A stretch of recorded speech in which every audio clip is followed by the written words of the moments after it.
Honestly, I think as time progresses, programming language discourse is getting worse and worse and worse and worse. And I just don't want to deal with a lot of it.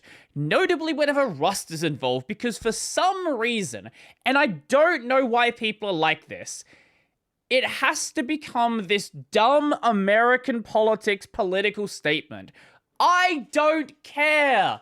It's a programming language. Can we just talk about the merits of the introduction of this language into a codebase, whether or not those are valid, whether or not this is a good choice, if this is going to cause any additional issues, is this going to cause any issues on older systems? Can we just focus on the technical issues? So surprising, absolutely no one ever, there was discussion about this happening in the Git project. Introduce Rust and announce that it'll become mandatory. This was sent up on September 4th. Now, most people in the thread are being entirely reasonable. It is the discourse outside the thread where things get completely hectic. Now, just so we are fully clear, and I shouldn't need to explain this because it should be obvious, this is a development change, and for the majority of users, this doesn't affect you whatsoever.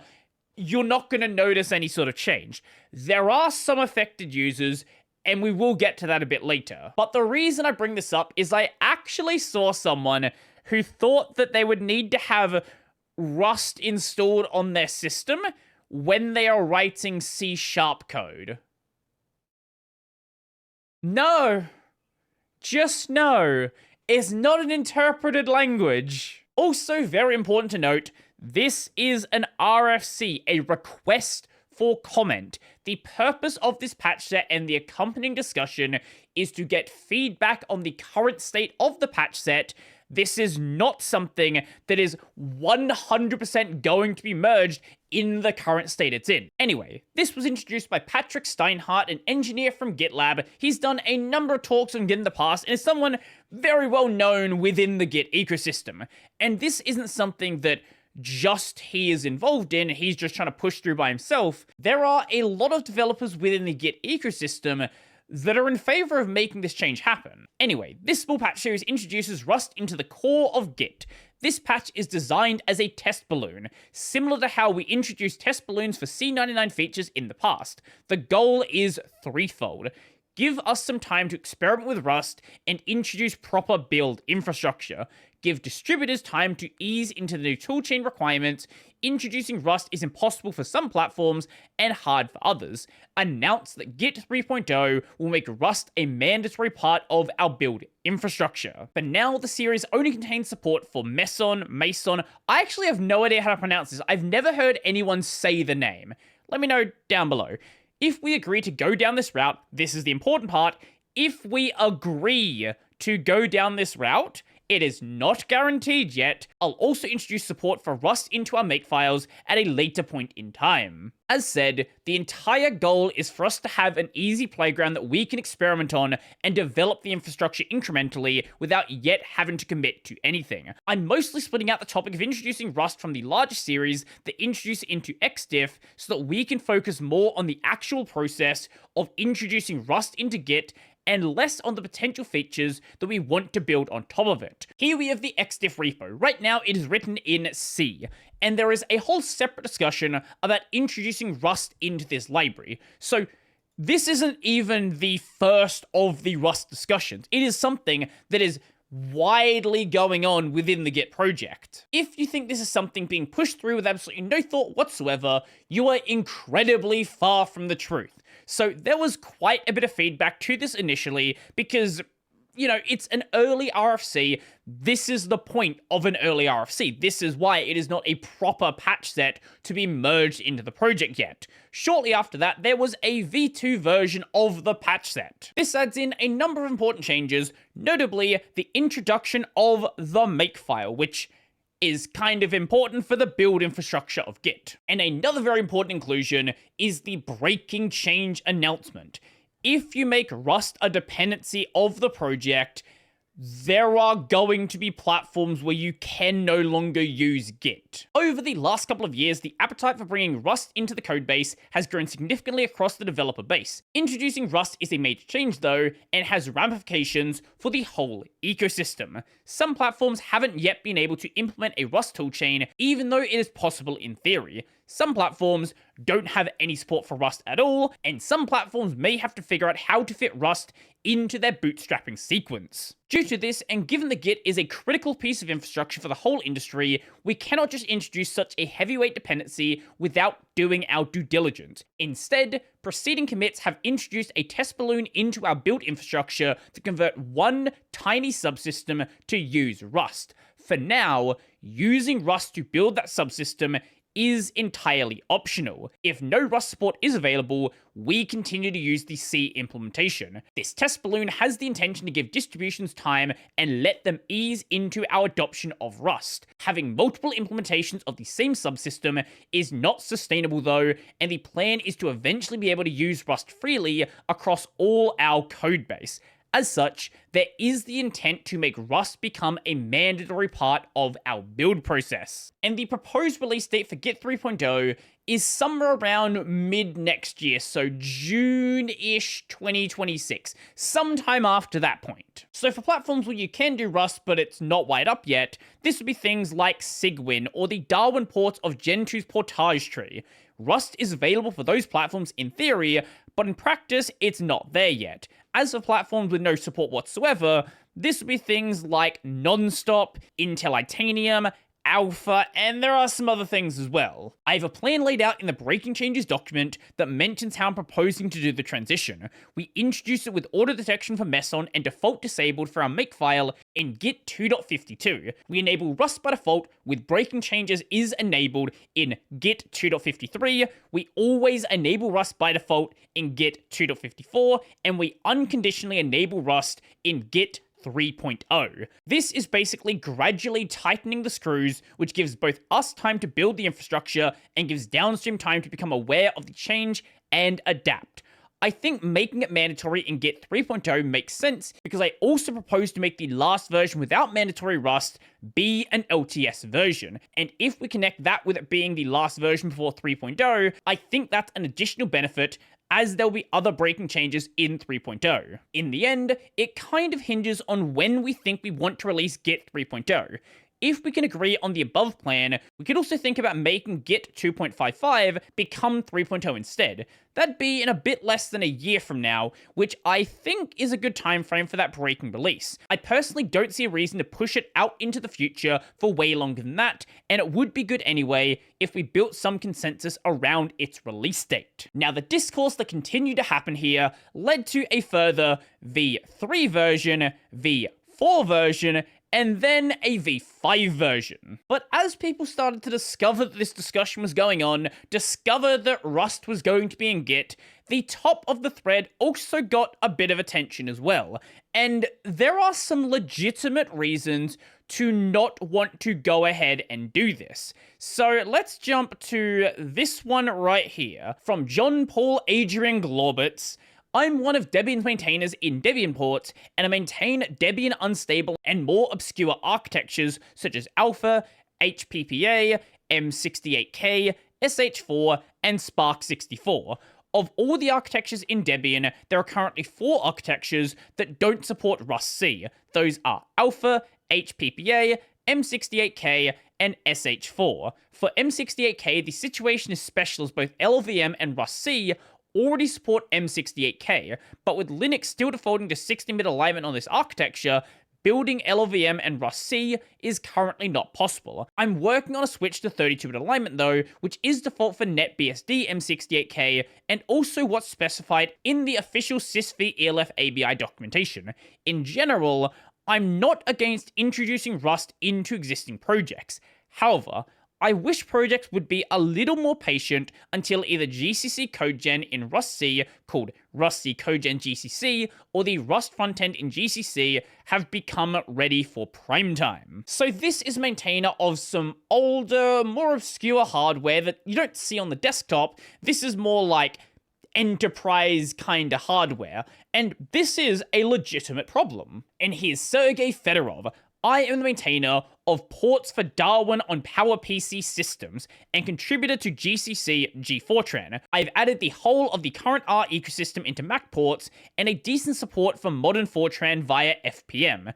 Those systems are still actively used, and thanks to GCC upstream support of PowerPC Apple Darwin, I have been able to keep our ports pretty much on par, occasionally ahead of what modern macOS has at the moment.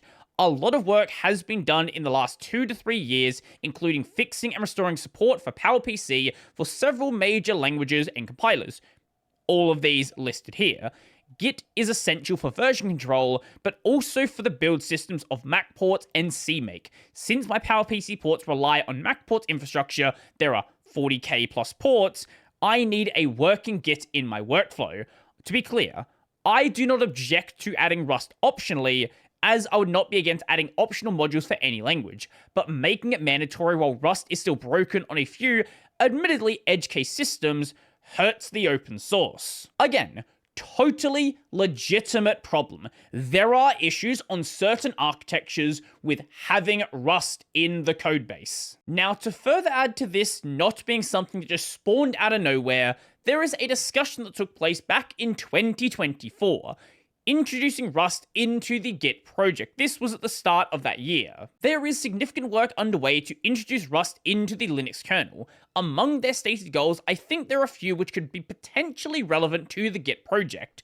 Lower risk of memory safety bugs, data races, memory leaks, etc. You can still memory leak in Rust, but a memory leak is memory safe. I know that might sound dumb, but if you just assign a lot of memory, you know, nothing is going to stop a logic bug. Easier to gain confidence when refactoring or introducing new code in Rust, assuming little to no use of the language's unsafe feature. And when you are using unsafe, you are explicitly documenting that this code could introduce some issues. Contributing to Git becomes easier and accessible to a broader group of programmers by relying on a more modern language. Now you might say, oh, but C is a great language. And yes, C is a great language, but people aren't as excited about learning C as they are for a language like Rust. Now that doesn't mean you should judge every decision based on excitement. You don't want to build every program with, I don't know, whatever the latest web framework is, but there is definitely some value to shifting to something where a lot of industry is really liking this language. Some open questions from me, at least to get the discussion going. Platform support. The Rust compiler Rust C does not enjoy the same widespread availability that C compilers do. For instance, Nonstop, AIX, Solaris, among others, may not be supported.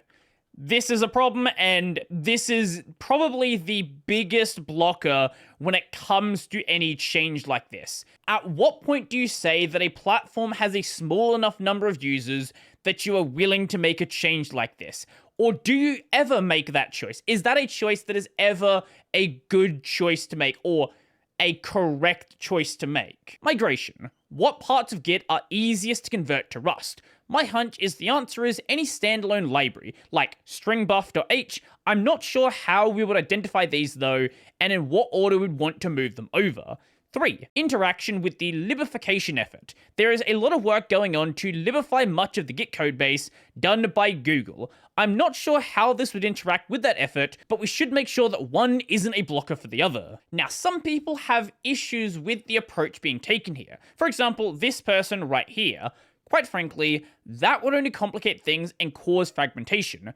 The goal of introducing Rust into the Linux kernel is to possibly have some new leafs written in Rust, such as some new device drivers. No existing kernel code, as far as I know, has been planned to be rewritten in Rust. Thus, Git should probably follow the same approach of not converting the already existing code, but frankly, I don't see what would actually be the new leafs written in Rust. So instead of taking old functionality and then turning that into Rust, adding new additional things written in Rust. Here we have another person with some architecture-related issues. RS Becker, otherwise known as Randall. Just a brief concern, Rust is not broadly portable. Adding another dependency to Git will remove many existing platforms from future releases. Please consider this carefully before going down this path. And here is their follow-up comment. Unfortunately, none of the compiler frontends listed can be built for Nonstop. These appear to all require GCC either directly or transitively, which cannot be ported to Nonstop. I do not expect this to change anytime soon, and is outside of my control anyway. An attempt was made to port Rust, but it did not succeed primarily because of that dependency. Also, a similar problem exists with Golang as well. Eventually, the thread diverged into a discussion about a platform support policy. If we have supported platforms by Git, if we want to drop one, how should we go about doing so? Is it something where it can just happen? Or should there be some guideline in place that says, we need to do something if we want this to happen? As far as I can tell, the support policy now is if you run make test on it and it breaks, and you let us know, we'll try to fix it, without much in the way of additional caveats. That causes a lot of confusion for the project. Threads like this one, and presumably a similar one about the C99 adoption, become a blend of, is this change good for the project or not, and will this change leave behind platform X that is difficult to pick apart? Does it make sense for us to formalize a support policy? For example, if we wanted to formalize the status quo, I could envision platform support. We make a best effort attempt to solve any bugs reported to the list, regardless of the platform. To prevent breakages in the first place, consider running git make test regularly on your platform and reporting results to this email, or better yet, consider adding your platform to the GitHub Actions CI configured in this right here. Or if we wanted to be able to move very nimbly, we could imagine something much more restrictive. Note that they're not actually encouraging this, they're just sort of giving an example. Platform support. Git is guaranteed to work well on Linux platforms using a Linux kernel that is less than 1 year old. Support for all other platforms is best effort. When reporting a bug on another platform, you may need to patch the issue and verify the fix yourself. Again, this is just an example of what platform support could look like. This is not something they're actually encouraging. So of course, RSpec being involved in the Nonstop platform was very interested in this topic and got involved over here as well. Down...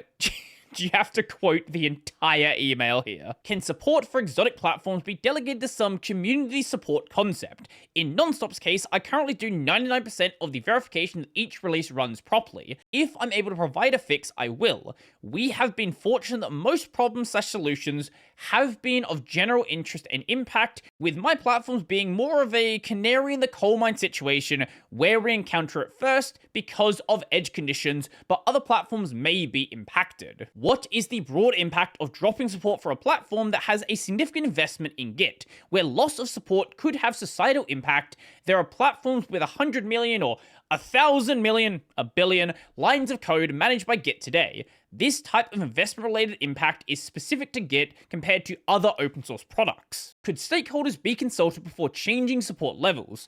What level of compatibility will be more appropriate to ensure Git's reputation as the gold standard version control platform? Without a board of directors or at least an advisory board, this might not be answerable or even decidable. That role has been taken up by intent and or because it has to be done by our quite awesome committers. Now, I've seen some people say, oh, why do we need to introduce Rust into Git? Why not go and use a project like Gitoxide, which is a Rust rewrite of the Git project doing its own separate thing outside of Git? And if that project goes well, hey, that's awesome, that's great. But one thing that's important to keep in mind is Junio Hamano is involved in making this change, is involved in supporting this change. Who is this? This is the Git project lead since about 2005. Basically, 3 months after the project first started, this has been the project lead. There are platform packages that deliver binary releases, and we do not have to worry about them. We could have a tier of minority platform that we can treat pretty much the same as these packages, i.e. the community-supported version of Git for Platform X might consist of many patches on top of what I release, and some patches that are acceptable quality may be given upstream. But there may need hacks that are too ugly to live in my tree, which the community edition may have to keep outside the upstream. Even in such a case, if they try to engage with this list, they will often find somebody willing to help them polish such ugly hacks into acceptable patches. Let's say we may want to start requiring a new enough version of a library that is not yet ported to a minority platform. Do we deeply care? It depends, but investment-related impact is an unlikely cause for us personally. But these corps who feel the investment-related impact are welcome to hire quality developers, and to these employed developers, the impact might become an issue they care more deeply about. These stakeholders are already consulted, aren't they? Every time we make noise like, let's raise the minimum version of Perl we require, we discuss it here. They have to monitor this list, of course, and if they lack people to do so, then they may have to invest in it. The story is probably the same if a minority platform that lacks recent enough dependencies, e.g. libraries, and stop linking correctly. If you care deeply enough, you should be ready to invest yourself in porting such dependencies. We can help, but the primary driving force for porting issues ought to be folks with stake in the platform. We as the project won't bend over backwards and keep everybody else to an ancient version of the dependency if some platforms cannot keep up with the time. So there is a high probability that this is something that is going to happen within the Git project sometime in the next year-ish or so. Half a year to a year or so. Is that a good thing? I think for most people it's going to be a non-issue. Like the vast majority of developers, literally no issue whatsoever. For these smaller minority platforms, there may come an issue. Now, there are breaking changes coming in Git 3.0, but a lot of those changes aren't as breaking as you might expect from something called breaking changes. A lot of them are sort of additional functionality in Git that don't really relate to the core focus of it. You can continue to really use an older version of Git for quite a long time into the future. But do you notice how the discourse about this on the mailing list and on Twitter are vastly different tones? Like, there are legitimate issues with introducing Rust into the project, but those mainly come down to platform-specific issues. That's the actual problem. None of this extra nonsense. But what are your thoughts? And more generally, what are your thoughts about the Rustification, we'll say, of various projects out there? Do you think it's a good thing? Do you think it's a bad thing? Do you have thoughts about it in general? Do you think this is a trend that's going to go away? Or do you think this really is the future that development is going to see? I'd love to know. So, if you liked the video, go like the video, go subscribe, and if you really like the video and you want to become one of these amazing people over here, check out the Patreon, subscribe to Daily Bearer Pay, linked in the description down below. That's going to be it for me, and I'm going to make you rust.